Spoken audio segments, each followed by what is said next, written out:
السلام علیکم ورحمۃ اللہ۔ جی میرے پیارے بھائی عدنان، آپ نے یہ قدوری میں سے ایک پیج بھیجا ہے۔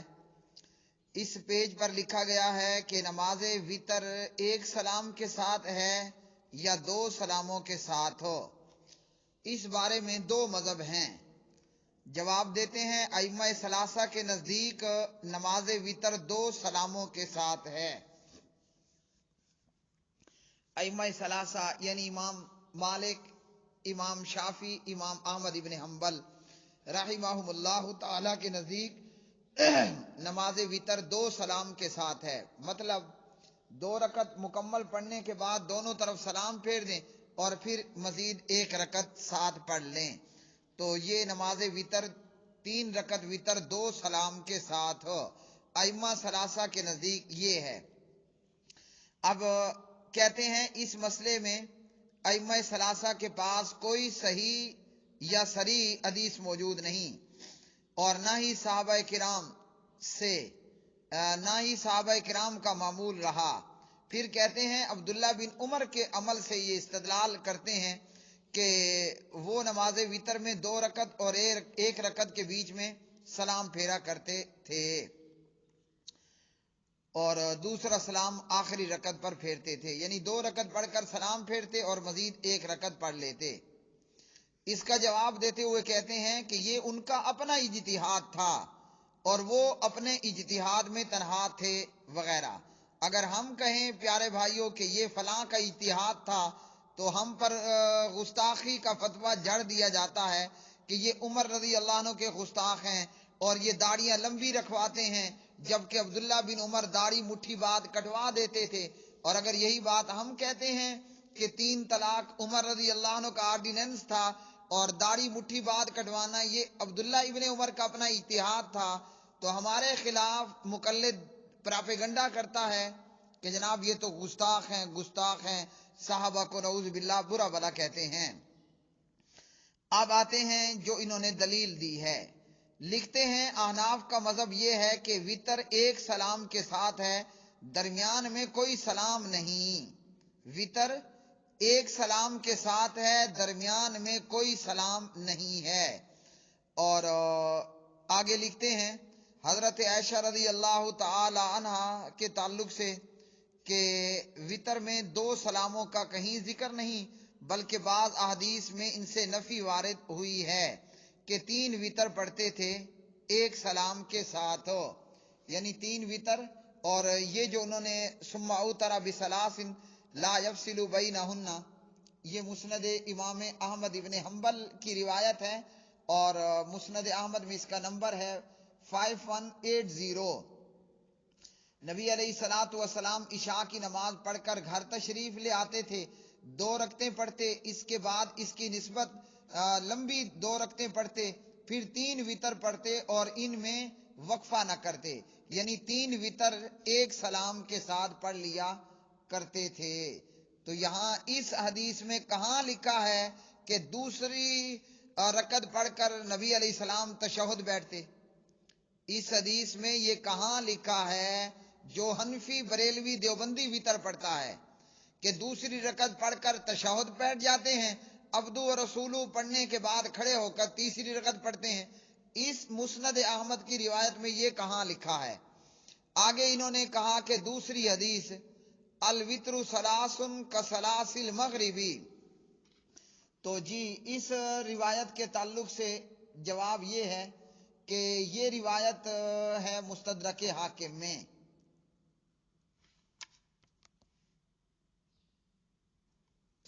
الوتر ثلاث کصلاۃ المغربی، یہ روایت ہے دار قطنی میں، سنن دار قطنی میں، اور یہ روایت سندن ضعیف ہے کہ وتر 3 ہے نماز مغرب کی طرح، یہ روایت سندن ضعیف ہے۔ اور اس کے بعد جو صحیح روایت ہے وہ ہے المستدرک علی الصحیحین وغیرہ میں، اور مستدرک حاکم میں اس روایت کے راوی ہیں حضرت ابو ہریرہ رضی اللہ تعالی عنہ۔ مستدرک میں اس کا نمبر ہے 1137۔ نبی علیہ السلام نے فرمایا لا توتروا بثلاث تشبہوا بصلاۃ المغرب، فرمایا 3 وتر مت پڑھو، 3 وتر مت پڑھو اور مغرب کی مشابہت نہ کرو، یعنی 3 وتر ایسے کر کے مت پڑھو جیسے نماز مغرب پڑھی جاتی ہے۔ نماز مغرب شام کی نماز کیسے ہوتی ہے؟ دوسری رکعت پڑھنے کے بعد تشہد بیٹھ جاتے ہیں، پھر تشہد پڑھ کر کھڑے ہوتے ہیں اور تیسری رکعت پڑھتے ہیں۔ تو فرمایا لا توتروا بصلاۃ تشبہوا بصلاۃ المغرب، 3 وتر نہ پڑھو اور مغرب کے مشابہت نہ کرو، ولیکن اوتروا بخمس وغیرہ، بلکہ فرمایا کہ 5 یا 7 وتر پڑھو۔ تو 5 وتر پڑھو، 7 وتر پڑھو، 9 وتر پڑھو، تو یہ ہے نبی علیہ السلام کا فرمان۔ اور اس روایت کے اندر نبی علیہ السلام نے 3 وتر پڑھنے سے منع کیا، یعنی جیسے نماز مغرب 3 رکعت پڑھی جاتی ہے، اس طریقے پر نبی علیہ الصلوۃ والسلام نے 3 وتر پڑھنے سے منع کر دیا۔ تو جب 3 وتر پڑھے جائیں گے ایک سلام کے ساتھ، درست ہے، اس طرح پڑھنا صحیح ہے، جیسا کہ یہ حضرت عائشہ رضی اللہ تعالی عنہ کی مسند احمد کی روایت کہ نبی علیہ السلام 3 وتر پڑھتے اور ان میں وقفہ نہ کرتے، یعنی ایک سلام کے ساتھ پڑھا کرتے تھے۔ اور یہ جو دلیل انہوں نے یہاں ذکر کر دی، تو اس روایت میں تو دوسری رکعت پڑھ کر تشہد بیٹھنے کا کوئی ذکر نہیں ہے، 3 وتر پڑھتے اور ان میں وقفہ نہ کرتے، یعنی اکٹھے 3 رکعت وتر پڑھ لیتے۔ تو یہ جو روایت دارقطنی کی ہے کہ الوتر ثلاث کصلاۃ المغربی، یہ روایت سندن صحیح نہیں ہے، ضعیف روایت ہے۔ اور اسی طرح نبی علیہ الصلوۃ والسلام کے وتر کے تعلق سے سیدہ عائشہ رضی اللہ تعالی عنہ راویہ ہیں، نبی علیہ الصلوۃ والسلام 1 رکعت وتر پڑھتے، آخری 2 رکعتوں اور 1 رکعت کے بیچ میں سلام پھیر کر بات چیت کیا کرتے تھے، یعنی آخر پر 2 رکعت پڑھ کر سلام پھیرتے، پھر 1 رکعت پڑھتے اور اس کے بیچ میں بات چیت بھی کیا کرتے تھے۔ یہ حدیث ہے ابن ماجہ میں، حدیث کا نمبر ہے 1177۔ تو میرے پیارے بھائی عدنان، یہ ہے آپ کی پوسٹ کا جواب۔ اس میں سے جو باتیں ہمیں معلوم ہوئیں بقول ان کے، جو یہاں کچھ لکھا گیا الوتر ثلاث کصلاۃ المغربی، یہ روایت سندن ضعیف ہے، تو یہ قابل استدلال ہے ہی نہیں۔ باقی صحابہ کرام سے ثابت ہے کہ وہ نماز وتر 1 سلام کے ساتھ پڑھتے تھے، تو ہم بھی کہتے ہیں ٹھیک ہے، 1 سلام کے ساتھ پڑھنا تو ٹھیک ہے، دوسری رکعت پڑھ کر تشہد بیٹھنا مقلدو، یہ کہاں ہے؟ جس بات میں کوئی ڈاؤٹ اور کوئی اختلاف نہیں، تو اس کو تو ہم بھی مانتے ہیں کہ 1 سلام کے ساتھ وتر پڑھنا یہ بھی ٹھیک ہے، 1 وتر پڑھنا بھی ٹھیک ہے، 2 رکعت پڑھ کر سلام دونوں طرف پھیر کر پھر 1 رکعت وتر پڑھنا یہ بھی درست ہے۔ اور یہ کہاں ہے کہ 3 رکعت 1 سلام اور 2 تشہد؟ مسئلہ ہے قابل تنازع یہ، 3 وتر پڑھنا 1 سلام اور 2 تشہد کے ساتھ، جیسے ہم مقلد تھے تو پڑھتے تھے اور آج دیوبندی بریلوی پڑھتے ہیں کہ 3 رکعت وتر پڑھتے ہوئے دوسری رکعت پڑھ کر تشہد بیٹھ جانا، عبدو و رسولو پڑھ کر اٹھ کے پھر تیسری رکعت پڑھنا، یہ کہاں ہے؟ جبکہ یہ تو ہمارے سامنے موجود ہے کہ پیارے نبی علیہ الصلوۃ والسلام فرماتے ہیں لا توتروا بثلاث تشبہوا بصلاۃ المغرب ولکن اوتروا بخمس او بسبع او بتسع، کہ 3 وتر مت پڑھو، 3 رکعت وتر مت پڑھو، 5 یا 7 وتر پڑھو اور مغرب کی مشابہت نہ کرو۔ تو یہ اس طریقے پر جیسے دیوبندی بریلوی وتر پڑھتا ہے، اس حدیث میں منع ہے، اور ان کی دلیل کہ الوتر ثلاث کصلاۃ المغرب، روایت سندن ضعیف ہے۔ اور یہاں آپ کو بھی عدنان بھائی اور دیگر سامعین کو بھی یہ بتاتا چلوں، میں علی وجہ البصیرت یہ کہتا ہوں، خود پہلے دیوبندی تھا اور میں جواب بھی دے چکا ہوں، اصول کرخی اور اصول قرآن، اس طرح دیگر جوابات، فضائل اعمال کے تعلق سے بھی بتا چکا ہوں، اور اسی طرح دیوبند کے بہت بڑے عالم اس کے تعلق سے بھی یہ بتا چکا ہوں کہ ان کا مقصود امام کی تقلید کرنا ہوتا ہے۔ اللہ کی قسم کھا کر کہتا ہوں، ان کا مقصود حدیث کی پیروی ہرگز نہیں ہے، ان کا مقصود امام کی تقلید کرنا ہے۔ یہ اور بات ہے کہ وقت گزرنے کے ساتھ ساتھ مقلد کے پر بھی آ چکے ہیں، ان کے پر نکل آئے ہیں۔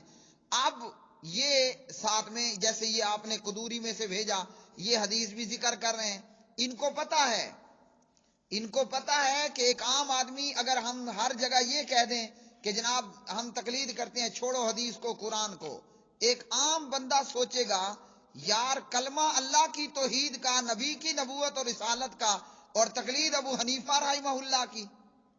اس لیے یہ کیا کرتے ہیں، دغا دینے، دھوکہ دینے، دو نمبری، دو رنگی کرنے کے لیے یہ لکھ دیتے ہیں الوتر ثلاث کصلاۃ المغرب۔ اب چاہیے تو یہ روایت جہاں کی ہے وہیں کا حوالہ دیا جائے، کسی کتاب کا حوالہ جڑ دیا تو یہ کافی نہیں ہے۔ حق یہ تھا کہ یہ حدیث دار قطنی وغیرہ میں ہے، روایت ضعیف ہے، صحیح ہے، یہ وضاحت ہوتی۔